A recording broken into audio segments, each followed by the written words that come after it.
फरीदाबाद के अनंगपुर गांव में सुप्रीम कोर्ट के आदेश पर हो रही तोड़फोड़ के विरोध में महापंचायत हुई।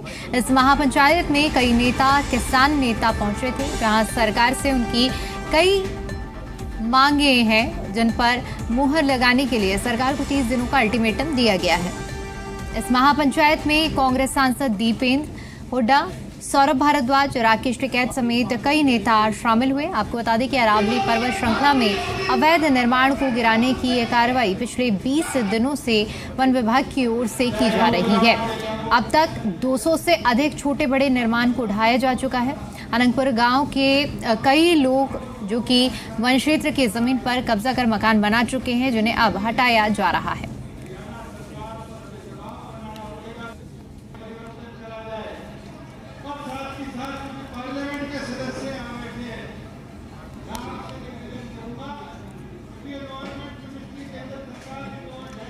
तो देखिए, तस्वीरें हम आपको आज की दिखा रहे हैं, जहां पर महापंचायत का आह्वान किया गया। आज महापंचायत बुलाई गई और तमाम बड़े नेता जो कि इस महापंचायत में शामिल हुए और सीधा अल्टीमेटम दिया गया है कि अवैध निर्माण को गिराने की ये जो कार्रवाई पिछले 20 दिनों से वन विभाग की ओर से की जा रही है, इससे 200 से अधिक छोटे से बड़े निर्माणों को ढाया गया है। ऐसे में जो वहाँ लोग हैं वो काफ़ी ज़्यादा आक्रोशित हैं और 30 दिनों का अल्टीमेटम दिया गया है।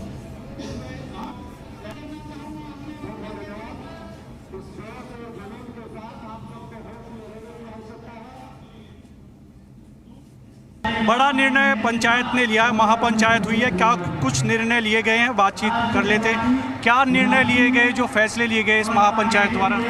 देखिए, पहला निर्णय तो ये है कि सरकार जो तोड़फोड़ है उसके ऊपर तुरंत रोक लगाए।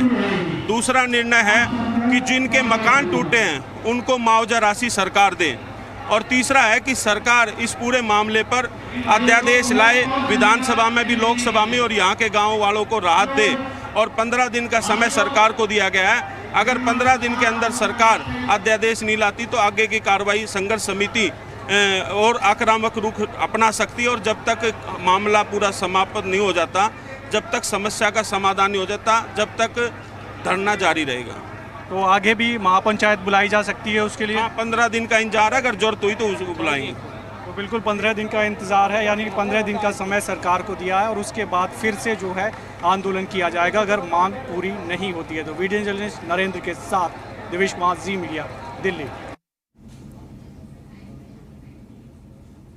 और चलिए अब आपको बताते हैं कि महापंचायत में अहम मांग क्या थी और तोड़फोड़ को तुरंत रोका जाए, टूटे मकानों का मुआवजा दिया जाए, 2500 एकड़ जमीन को ग्रामीणों के लिए छोड़ा जाए, 4500 एकड़ पहाड़ में 2500 एकड़ की जमीन छोड़ी जाए, सरकार सुप्रीम कोर्ट से राहत दिलाए, ये भी मांग की जा रही है।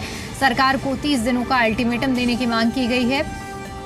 समस्या का समाधान नहीं होने पर कड़े फैसले लेने की चेतावनी दी गई।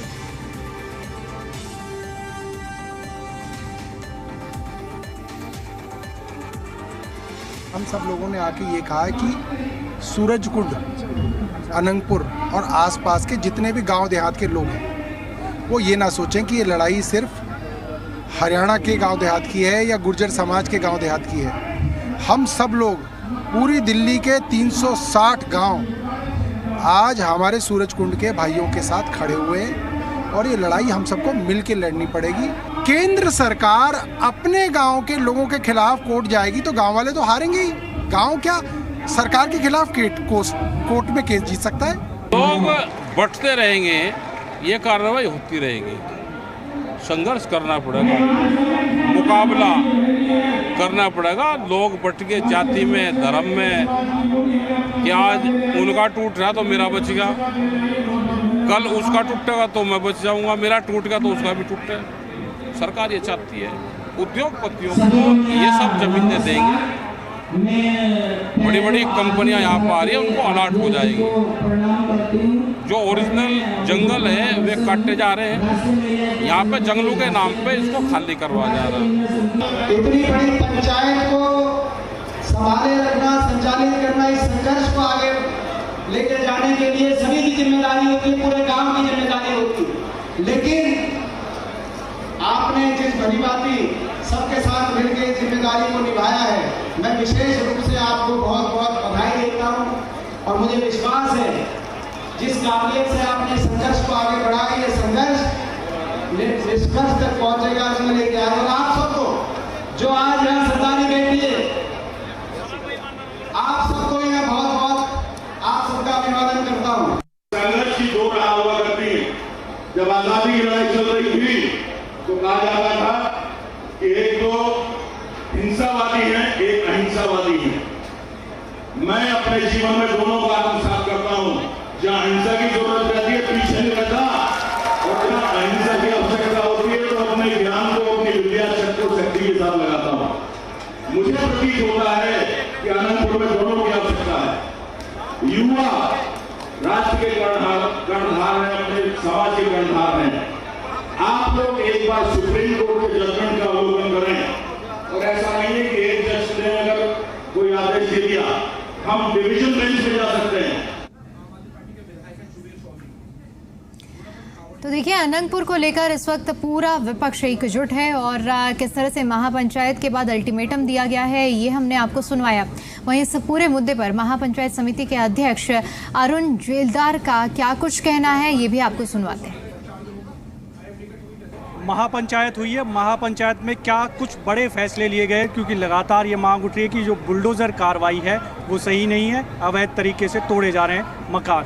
बातचीत के लिए हमारे साथ अध्यक्ष हैं, उनसे बातचीत करते क्या बड़े निर्णय लिए हैं आज इस महापंचायत में। जो 1500 वर्षों से जो गांव है उसे किस तरह से अवैध ठहराया जा सकता है, ये पूरी तरह अन्याय है और अन्याय कभी भी समाज बर्दाश्त नहीं करता। तो उसके लिए पूरा समाज एकजुट है। इसमें 36 बिरादरियाँ, बहुत से लोग कहेंगे कुछ लोग थे, कुछ सिर्फ अनंतपुर के थे, नहीं आप देखिए पूरा उत्तर भारत के लोग थे इसमें, और वो सब भी कह रहे हैं कि भाई जो 1500 साल से अगर उससे अवैध ठहराया जा सकता है तो फिर किसी की वैलिडिटी नहीं है देश में। इसलिए जो अनंतपुर राजा जी का जिनका इतिहास है तो उनकी चीज़ को आप हाँ कुछ चीज़ें आपके उसमें हो सकती हैं, ऐसा नहीं है, हम ये नहीं कहते, लेकिन जो गांव मेन गांव है जो रह रहा है, जिनकी मिल्कियत उनके नाम से है, आप उसे बेदखल नहीं कर सकते। तो ये अन्याय है, इसको बर्दाश्त नहीं किया जाएगा। ये कहा जा रहा है कि जो ज़मीन है वो फॉरेस्ट की है, जंगल की ज़मीन है, सुप्रीम कोर्ट का ऑर्डर है। देखिए, जंगल जो फॉरेस्ट सिस्टम आया वो कितने साल पहले आया है? 1500 साल कह रहा हूँ मैं, आप ध्यान दीजिए, 1500 साल। और ये कोई ऐसा नहीं है कि भाई हवा में कही जा रही है। आप राजा साहब का रिकॉर्ड देख सकते हो, उनके भी कई सौ साल पुराना वो है, तो उसको आप कैसे नज़रअंदाज कर सकते हैं? चीज़ों को छुपाया जाता है। और मैं तो एक चीज़ कहना चाह रहा हूँ कि अनंतपुर को तो इसलिए छेड़ा गया है कि कुछ लोगों को बचाना चाहते हैं वो, कि अनंतपुर को छेड़ दो, अनंतपुर वाले इसे होने नहीं देंगे, इसकी आड़ में उनके गलत लोग बच जाएंगे। लेकिन ये समाज पंचायत ये गाँव के साथ में है, जो अनंतपुर के लोग हैं उनके साथ में है, जो गलत काम कर रहे हैं उनके साथ में नहीं है, कभी नहीं होते। ने बड़ा निर्णय लिया है और मांग की है कि जो इनकी मांगे हैं वो सरकार पूरी करे, अगर नहीं करती है तो फिर आगे बड़ा निर्णय लिया जाएगा। वीडियो जर्नलिस्ट नरेंद्र के साथ दिवेश कुमार, जी मीडिया, दिल्ली। वहीं अनंतपुर में तोड़फोड़ के विरोध में महापंचायत को लेकर जी दिल्ली एनसीआर हरियाणा की टीम से कांग्रेस नेता विजय प्रताप ने खास बातचीत की। उन्होंने क्या कुछ कहा ये आपको सुनवाते हैं। विजय प्रताप जी भी हैं, क्या कुछ बड़े निर्णय लिए गए, क्योंकि आप पूरी अध्यक्षता कर रहे थे यहाँ पर मंच पे, देखा गया क्या कुछ निर्णय ऐसे लिए गए आगे किए? नहीं, ये 1300 साल से पुराना ज़्यादा गांव है। राजा अनंगपाल जो दिल्ली के राजा थे तकरीबन 8वीं शताब्दी में, उन्होंने इस गांव को बसाया। यहाँ का ऐतिहासिक सूरजकुंड है जो पुरातत्व विभाग द्वारा संरक्षित है। आप जानते हैं सूरजकुंड इंटरनेशनल मैप पे है, क्योंकि सूरजकुंड इंटरनेशनल क्राफ्ट्स मेला यहाँ लगता है।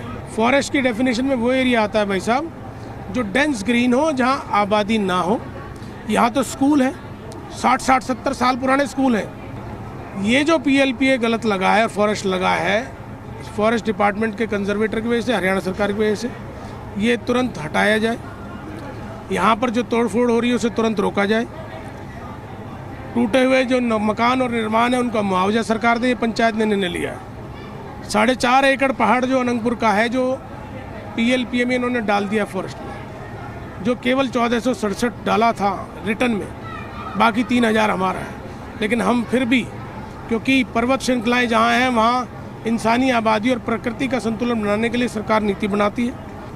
बहुत बड़ा निर्णय उसके बाद हम लेंगे, चाहे हमें दिल्ली कूच करना पड़े, रामलीला मैदान जाना पड़े, राष्ट्रपति भवन जाना पड़े, चाहे प्रधानमंत्री आवास के बाहर बैठना पड़े, हम उसके लिए भी तैयार हैं। बहुत शुक्रिया। तो संघर्ष समिति ने बड़ा निर्णय लिया है और मांग की है कि जो इनकी मांगे हैं वो सरकार पूरी करे, अगर नहीं करती है तो फिर आगे बड़ा निर्णय लिया जाएगा। वीडियो जर्नलिस्ट नरेंद्र के साथ दिवेश कुमार, जी मीडिया, दिल्ली।